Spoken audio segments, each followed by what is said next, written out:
নমস্কার। আমরা যখন আমাদের বাড়িতে নতুন ঘর তৈরির জন্য মানসিকভাবে এবং আর্থিকভাবে প্রস্তুত হয়ে যাই, তখন কিন্তু প্রথমেই আমাদের যেটা ভাবতে হয় সেটা হলো সেই ঘর তৈরির কাজ আমরা ঠিক কখন শুরু করব। কারণ আমাদের দেশে কিছু প্রচলিত নিয়ম রয়েছে যে যেখানে আপনি মানসিকভাবে এবং আর্থিকভাবে প্রস্তুত হয়ে গেলেই নতুন ঘর কিন্তু আপনি তৈরি করতে পারবেন না। সেখানে দেখতে হয় যে আমাদের বাস্তুতে যে বাস্তুনাগ শয়ন করে রয়েছেন বলে কথিত রয়েছে, সেই বাস্তুনাগ কখন কিভাবে শয়ন করেন এবং সেই ঘর তৈরি করার জন্যে সঠিক গ্রহ নক্ষত্রের সমন্বয় রয়েছে কিনা তাও। তো আজ এই ঘর তৈরি বা গৃহারম্ভের কথাই আমরা বলবো, যে সময়ে আপনি ঘর তৈরির কাজ শুরু করলে বাস্তুশাস্ত্র এবং জ্যোতিষশাস্ত্রের বিধিবিধানগুলোর যে সুবিধা রয়েছে সেই সুবিধাটা আপনি পেতে পারেন। তো গৃহারম্ভের ক্ষেত্রে বাস্তুপুরুষ বা প্রচলিত ধারণায় বাস্তুনাগ কখন কিভাবে শয়ন করেন তার উপর ভিত্তি করে কিন্তু দিন নির্ণয় করতে হয়। তা আমাদের বাস্তুতে যে বাস্তু নাগ রয়েছেন বলে কথিত আছে, সেই বাস্তুনাগ তিনি উপর হয়ে শুয়ে থাকেন এবং তিনি একটু বাঁ পাশে কাত হয়ে শোন।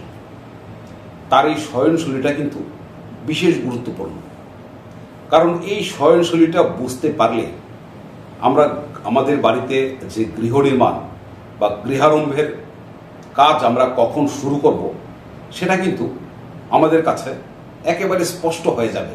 কারণ বাস্তুনাগের এই যে শোয়া অবস্থা, সেখানে কিন্তু তার মাথার দিকে এবং পিঠের দিকে নতুন ঘর তৈরি করা যায় না। বাস্তুশাস্ত্রে এটা অশুভ বলা হয়েছে। নতুন ঘর তৈরি করতে হয় সেই বাস্তুনাগের উদর বা পেট কিংবা কোলের অংশে। বাস্তুশাস্ত্রে এটাকে কিন্তু সবচেয়ে শুভ বলা হয়েছে। যদি নতুন ঘর তৈরি করা হয় সেই বাস্তুনাগের পেটের অংশে। এছাড়াও বাস্তুনাগ যেভাবে শুয়ে থাকেন তার পায়ের অংশেও কিন্তু নতুন ঘর তৈরি করা যায়। এটাকে শুভত্বের দিক দিয়ে মাঝামাঝি বলা হয়েছে। তা এই যে বাস্তুনাগ শুয়ে থাকেন আমাদের বাস্তুতে, তা কিন্তু বছরে 4 বার চেঞ্জ হয়, পরিবর্তন হয়। তা বাস্তুনাগ আমাদের যে 4টি প্রধান দিক রয়েছে, অর্থাৎ পূর্ব দিক, দক্ষিণ দিক, পশ্চিম দিক এবং উত্তর দিক, সেই 4টি দিকে বছরে 3 মাস করে প্রতিটি দিকে মাথা রেখে তিনি শয়ন করেন। তো বাস্তুনাগ ভাদ্র, আশ্বিন এবং কার্তিক মাসে তিনি পূর্ব দিকে মাথা রেখে একটু বাঁ কাত হয়ে তিনি শুয়ে থাকেন। তা লক্ষ্য করে দেখুন, বাস্তুনাগ যখন পূর্ব দিকে মাথা রেখে শয়ন করছেন সেই ভাদ্র, আশ্বিন এবং কার্তিক মাসে, তখন তার পিঠের দিকটা কিন্তু পড়ছে গিয়ে সেই উত্তর দিকে। তার মানে বাস্তুনাগের মাথা যেহেতু পূর্ব দিকে রয়েছে এবং পিঠ উত্তর দিকে রয়েছে, তাই বাস্তুশাস্ত্র মতে সে সময় ভাদ্র, আশ্বিন এবং কার্তিক মাসে পূর্ব এবং উত্তর ভিটির ঘর তৈরি করা কিন্তু অশুভ। আর যেহেতু এক্ষেত্রে দক্ষিণ দিকে এই বাস্তুনাগের উদর বা কোলের অংশটা পড়ছে, তাই এই দক্ষিণ ভিটির ঘর তৈরি করা সবচেয়ে শুভ ভাদ্র, আশ্বিন এবং কার্তিক মাসে। এবং যেহেতু এই বাস্তুনাগের পায়ের অংশটা গিয়ে পড়ছে পশ্চিম দিকে, তাই বাস্তুশাস্ত্র মতে পশ্চিম দিকেও সে সময় ঘর করা যায়। তবে বাস্তুশাস্ত্র মতে তার শুভত্বের দিক দিয়ে মাঝামাঝি বলে কিন্তু স্বীকৃত। তা এই যে ভিটির কথা বললাম, আমাদের মধ্যে আজকাল অনেকেই হয়তো জানেন না এই ভিটি কথাটির মানেটা কি। ভিত্তি বা ভিট কথাটি থেকে এসেছে ভিটি, অর্থাৎ আপনি যেদিকে ঘর করবেন এর পেছনের দিকটাই হচ্ছে ভিটি বা ভিট। তা আজকাল আমরা অনেকেই আমাদের বাড়ির মূল প্রবেশদ্বারটির দিকে সবচেয়ে বেশি লক্ষ্য রাখি। তো এই ক্ষেত্রে দেখবেন আপনার মূল প্রবেশদ্বারটি যেদিকে রয়েছে তার বিপরীত দিকটাই হচ্ছে ভিটি। তা বাস্তুশাস্ত্রে কিন্তু সেই ভিটি ধরেই মূল হিসাবটি হয়। তা এরপরেও যাদের ভিটি কথাটি বুঝতে অসুবিধা হবে তারা একটা কাজ করবেন।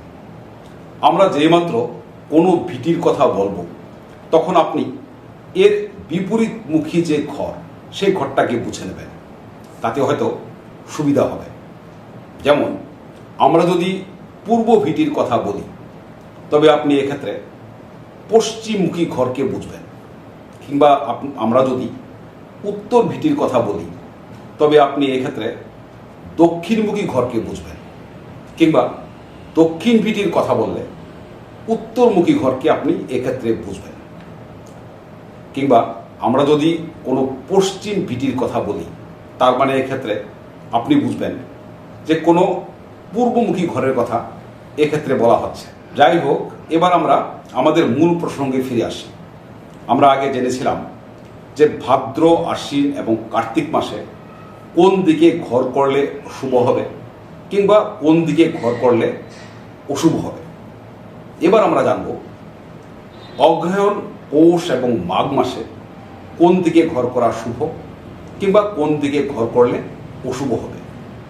তা অগ্রহায়ণ, পৌষ এবং মাঘ মাসে বাস্তুনাথ তিনি দক্ষিণ দিকে মাথা রেখে শয়ন করেন। তাই এক্ষেত্রে সেই সময় পশ্চিম ভিটির ঘর অর্থাৎ পূর্বমুখী ঘর করা কিন্তু সবচেয়ে শুভ। এবং সে সময় যেহেতু বাস্তুনাগের পায়ের অংশটা উত্তর দিকে থাকে তাই উত্তর ভিটির ঘর করা অর্থাৎ দক্ষিণমুখী ঘর করেও কিন্তু মাঝামাঝি শুভ বলে স্বীকৃত রয়েছে। তবে দক্ষিণ ভিটির ঘর যেহেতু বাস্তুনাগ দক্ষিণ দিকে মাথা রেখে শুয়েছেন এই সময়, তাই দক্ষিণ ভিটির ঘর অর্থাৎ উত্তরমুখী ঘর এবং পূর্ব ভিটির ঘর যেহেতু সে সময় বাস্তুনাগের পিঠের অংশটা পূর্ব দিকে থাকে, তাই পূর্ব ভিটির ঘর অর্থাৎ পশ্চিমমুখী ঘর করা কিন্তু অশুভ বলে বাস্তুশাস্ত্র মতে তা স্বীকৃত।